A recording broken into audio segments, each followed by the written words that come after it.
is one nation indivisible, where we will pay tribute to secular patriotism and acknowledge atheist veterans.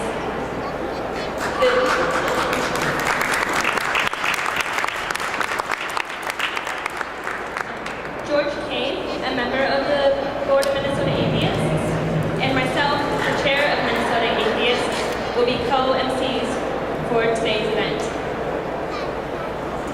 The event coincides with the nationally recognized Day of Prayer, an annual abuse of the U.S. Constitution. I would like to thank organizations for joining us today. The Military Religious Freedom Foundation, the Humanists of Minnesota, the Minnesota chapter of Americans United for Separation of Church and State, the American Civil Liberties Union. Now I'll introduce the president of Minnesota Atheists, Eric Jane.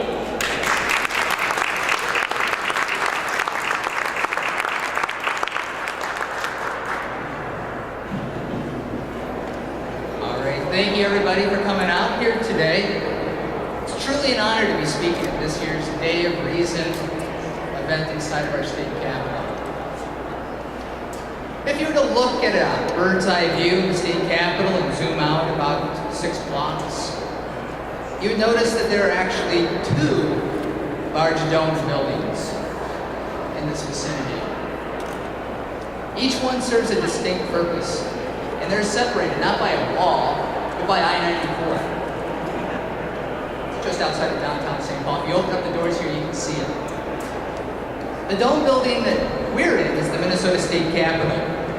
It's where the business of the people's government takes place, where laws are made and constitutional rights are preserved, where bills are drafted, debated, and voted on, where the people's elected representatives join together to serve the interests of our increasingly diverse statewide community consisting of several theistic and non-theistic perspectives.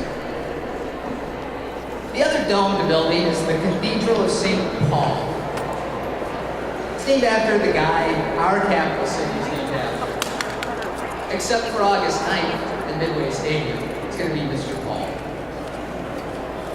That domed cathedral is where the business of the church takes place, where religious beliefs are established and prayer is demanded, where the Bible is taught, rationalized, and praised. It's where clergy and parishioners gather to serve the interests of their doctrine and their religious institution. The domed capitol, here, represents our nation's celebrated secular American values like liberty, justice, and the pursuit of happiness. The domed church, that way, represents the church's dogmatic values like faith, submission, and premarital celibacy. The domed capitol falls under the purview of the United States Constitution, which, by the way, makes no mention of God. The domed church falls under the purview of the Bible, which has several mentions of God. The Minnesota Atheists Annual Day of Reason event is again held under this dome as a way to remind our elected representatives and our pious friends outside that injecting God beliefs, Bible stories, dogma, and religious rituals into our public schools, public policy, courthouses, and military is not only disrespectful, but unconstitutional. Even to some people of faith, these intermingling moments of government and religion undermines their faith. The Baptist Joint Committee says these public prayer events are, quote, offensive to those of us who believe Christ's message should not be associated with nor given a boost by any government, end quote. If we are to truly be one nation indivisible, our government should stick to the business of government, not church. And our elected lawmakers should not concern themselves with the praying habits of their constituents. Let the clergy lead their followers in prayer in their house of business, also known as their house of worship, so that our representatives can focus on taking real action to solve the problems facing the citizenry of our state and our country.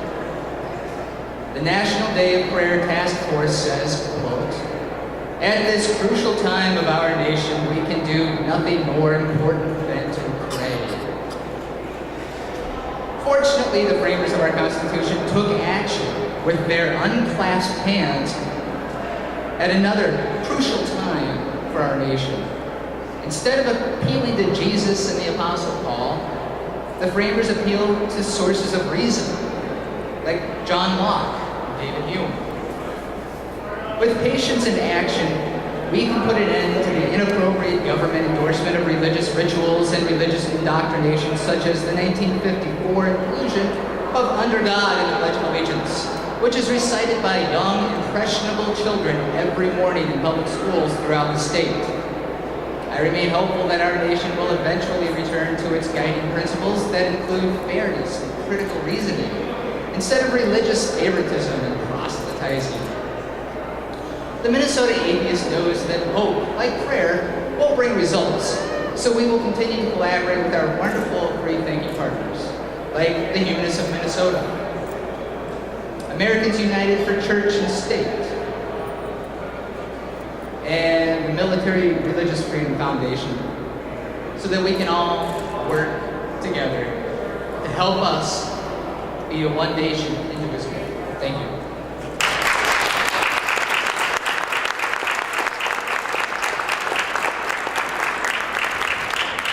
Thank you, Eric. The first of the groups that Eric mentioned there at the end was the Humanists of Minnesota. It's an organization that Minnesota Atheist Soul has been very closely related to. And I'd like to introduce now the president of the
From this day forward, the millions of our school children will daily proclaim in every city and town, every village and rural schoolhouse, the dedication of our nation and of our people to the Almighty. In this way, we are reaffirming the transcendence of religious faith in America's heritage and future. In this way, we shall constantly strengthen those spiritual weapons which forever will be our country's most powerful resources in peace or in war. Some have objected to saying any pledge. In fact, in the 1930s and early 1940s, there were 2 Supreme Court cases regarding the rights of Jehovah's Witnesses to refuse to do the pledge, and that was before "under God" was even put in. Some people have objected to the religious phrase of "under God." Oh. The pledge has captured the imagination of the majority in this country, and they have reacted to the minority that objects by beating them, tarring and feathering them, and castrating them. So much for liberty and justice for all. This majority ignores the Constitution that protects the minority's rights of freedom of speech and of and from religion. This is a controversy that will continue to cause dissent. The pledge may bind us to a nation under God, but the Constitution frees us from that bond. Thank you.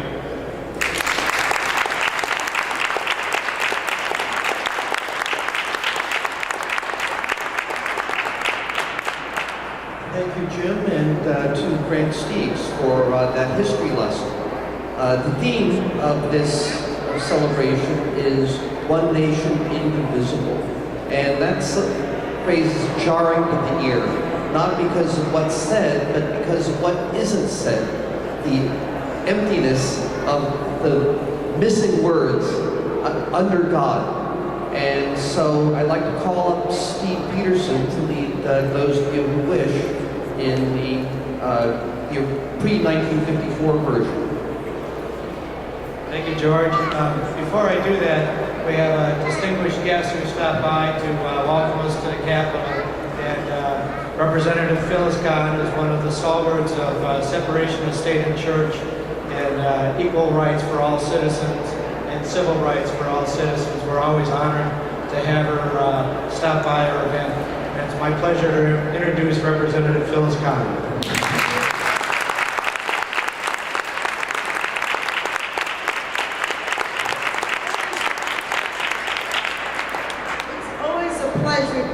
Be here and to, I think, see a continually increasing group each year that we do this. And I say we because I don't quite consider myself an atheist, but I do consider myself a member of the community that very strongly believes in the separation of church and state.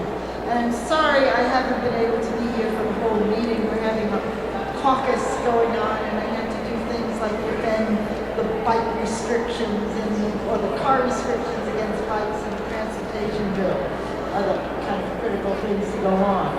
The separation of church and state, so I apologize if I'm repeating some of the things that someone else has said. The separation of church and state actually comes from the writings of Thomas Jefferson, who spoke of the importance to have a wall of separation between church and state.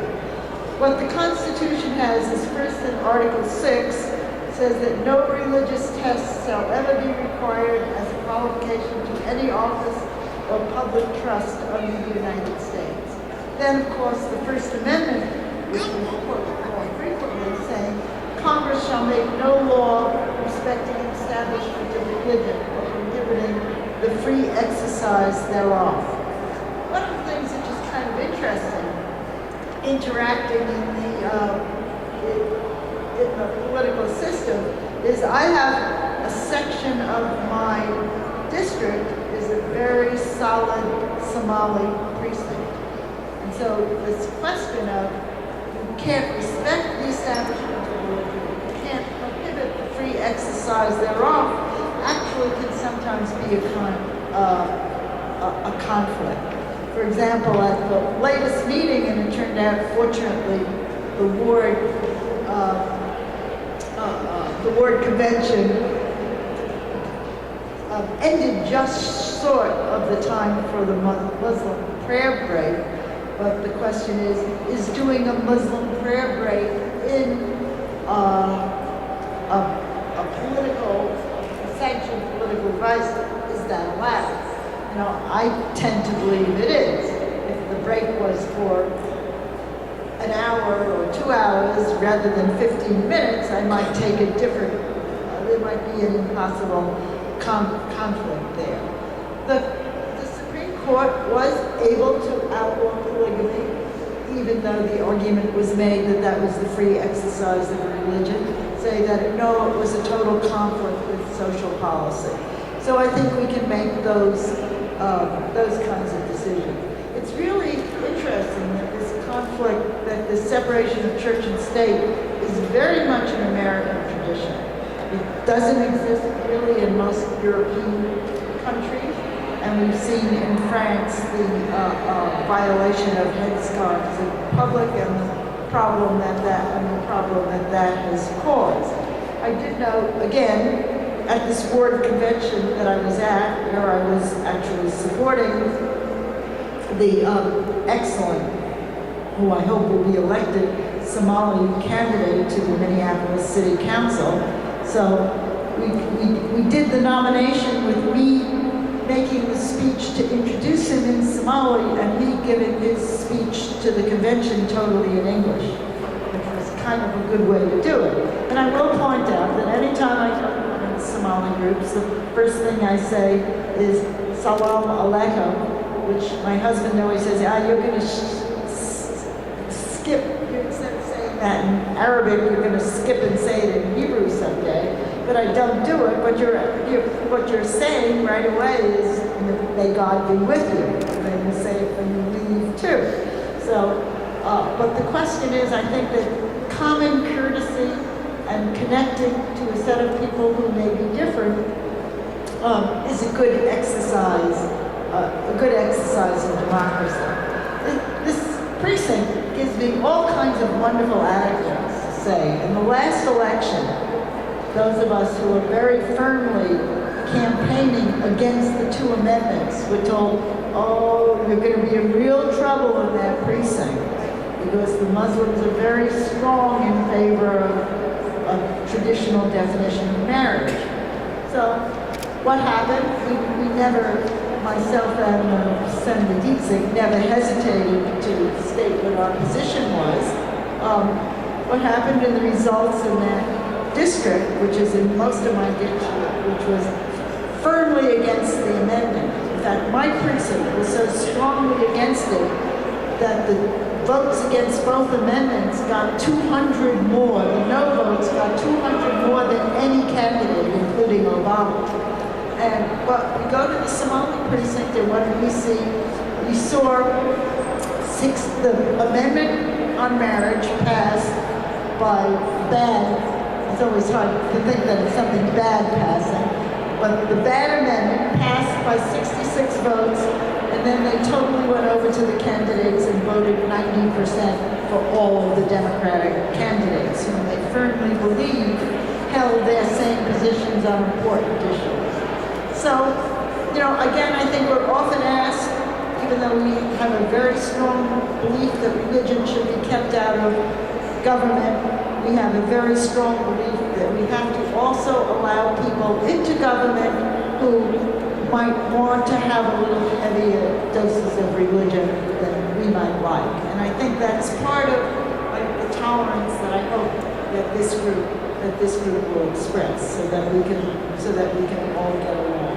So I'm sorry, our caucus is still getting on, and I have to see what other critical issues we're dealing with. But again, I thank you all for being here, and again, I'm so pleased to see the expanding attendance. So, and thanks for being here.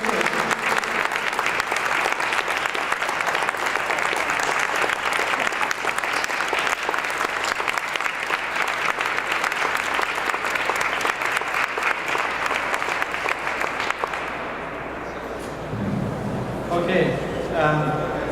When a mandated pledge of allegiance bill was being debated a number of years ago, Minnesota Atheists was the only group that showed up to testify against it.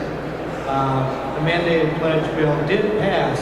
However, Minnesota is one of the only states that has full protection for the students who may want to opt out, for the staff that may want to opt out, and for the teachers that may want to opt out of participation. And since that happened about 5 years ago, all three of those have been utilized by people in the public schools to opt out of the Pledge of Allegiance. And in fact, if you talk to most students, by the time they get up to their senior year, it's something they completely ignore. So I think their mandating of rote recitation instead of educating didn't work so well for them. But for this event right here, since it's One Nation Indivisible, for those who would like to participate, we will recite the Pledge of Allegiance prior to 1954, before it became a national secular prayer. So for those who would like to participate, please do. And for those who would like to dissent, please do so proudly. I pledge allegiance to the flag of the United States of America and to the republic for which it stands, one nation, indivisible, with liberty and justice for all.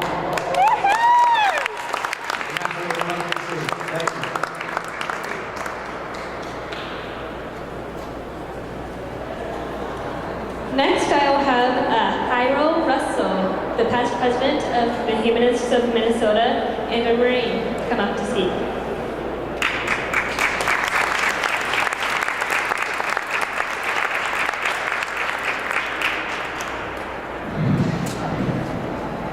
First of all, I'd like to thank the Minnesota Atheists and especially Steve Peterson for arranging this event and reserving the rotunda here for our meeting. I'm a veteran of the United States Marine Corps. I served between 1951 and 1953 during the Korean War. However, I was never sent overseas, so instead of discussing my uneventful career in the military, I would like to remember a few people that have had a much more eventful tour of duty in the service of our country. First of all, I'd like to remember Kurt Pinckney and Bruce Churchill. They were in the Army Air Force during the Second World War. Kurt Pinckney was a B-17 pilot. Bruce Churchill was a gunner on a bomber. And they faced death every mission that they went on in the form of the German fighters and anti-aircraft guns. My son, just the other day, listened to a special on TV about the 8th Air Force. They lost 27,000 men in raids over Europe during the Second World War. I'd like to remember a neighbor of mine who is, he says, non-religious, and has been since he was kicked out of synagogue at school for asking too many questions as a child. He served in the Army Engineers during the Second World War, went through an artillery bombardment by the German forces, received a minor wound from shrapnel, and remains an atheist to this day. Better known, perhaps, much better known, I'd like to mention Kurt Vonnegut. He's a well-known author. He's author of the Slaughterhouse-Five and Cat's Cradle, among many other books. Written many articles. He grew up in a family of unbelievers, and in fact comes from a long line of unbelievers. His great-grandfather was president of the Freethinker Society of Indianapolis. He's also, until his recent death, the honorary president of the American Humanist Association. When the Second World War came along, Kurt Vonnegut joined the Army. He fought as a private during the Battle of the Bulge, was captured by the German forces because his unit was cut off from the rest of the Army. Spent the rest of the war in a prisoner of war camp in Dresden, Germany. was beaten by the guards there and witnessed the fire bombing of Dresden and its destruction. When he came back to the United States after the war, he was awarded the Purple Heart for wounds he had received. I'd like to also remember Paul Kurtz, who died just recently. Many of you know of him. He, of course, was professor of philosophy at the University of New York in Buffalo. He was also the founder of the Council of Secular Humanism. He's the author of many books, including The Transcendental Temptation, books on philosophy, books on atheism, books on secular humanism, and many articles in different publications. He too fought in the Battle of the Bulge and was a member of the unit that liberated Dachau and Buchenwald concentration camps. And he helped succor the few survivors of the horrors of those camps. Last but not least, I'd like to remember atheist Pat Tillman. Pat gave up a promising career in professional football to join the Army and fight for his country. Unfortunately, he was killed while on night patrol in Afghanistan. Many of the people who have been members, men and women who have been members of our military, have suffered insults, discrimination, abuse, harassment because of their non-belief. And the worst insult, I think, that anyone can give is that there are no atheists in foxholes. Another thing, the Commander-in-Chief of the United States Military Forces, President George H.W. Bush, said that he didn't think that atheists could be considered citizens or patriotic. This is an unforgivable insult to the thousands of men and women who have served, who are serving, and who have been wounded and have even given their lives, as Pat Tillman did. All of them atheists. This is unforgivable on the part of the Commander-in-Chief of the military of our country. Across our country, there are many religious monuments to those who have served in the military. I know of only one that remembers the atheists who have served in our military. That is down in Alabama, on Lake Hypatia, on property owned by the Freedom from Religion Foundation. It's a beautiful monument.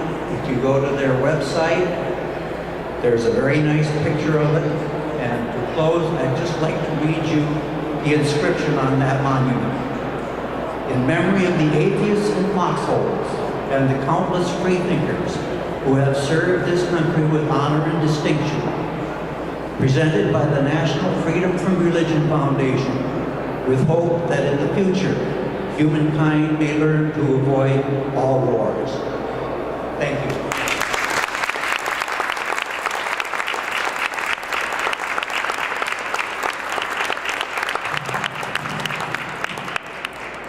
Thank you.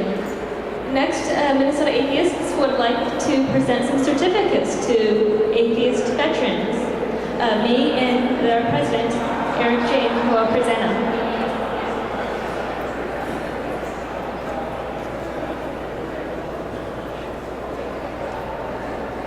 All right, first is William Feitzer. Is William Feitzer in attendance?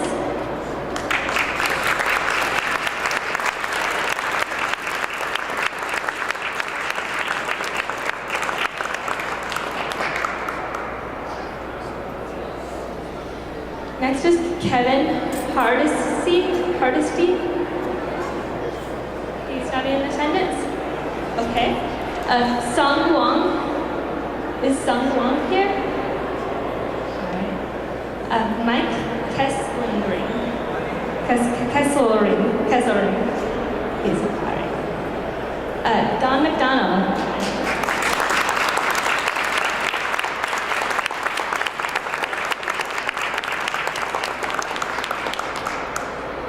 Brianna Manson. All right, she's not here. Bradley Matson. Bradley Matson. Kristen Oman.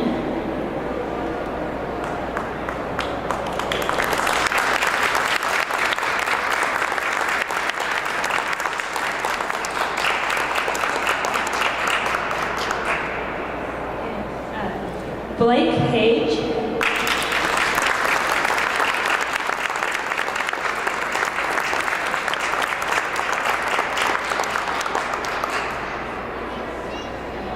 Hyro Russell.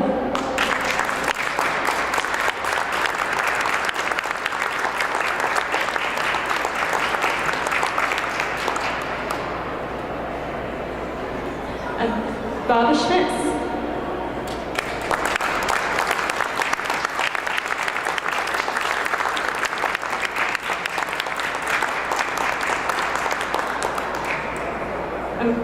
Jerry Smith. Is Jerry Smith here? Richard Trombley.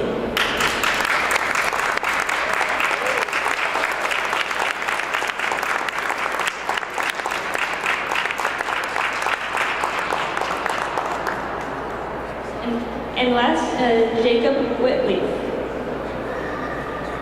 Is Jacob Whitley here? All right. Do we have any other veterans that are in attendance?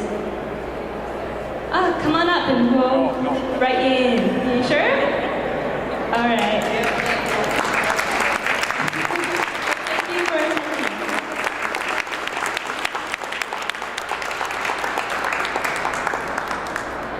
All right. Do you have anything else? I just wanted to let you know that if you like seeing us here at the state capitol building, that if you support Minnesota Atheists, be sure to become a Dues to Hate member of Minnesota Atheists. You can find us at minnesotaatheists.org, and we have events 3 times a week.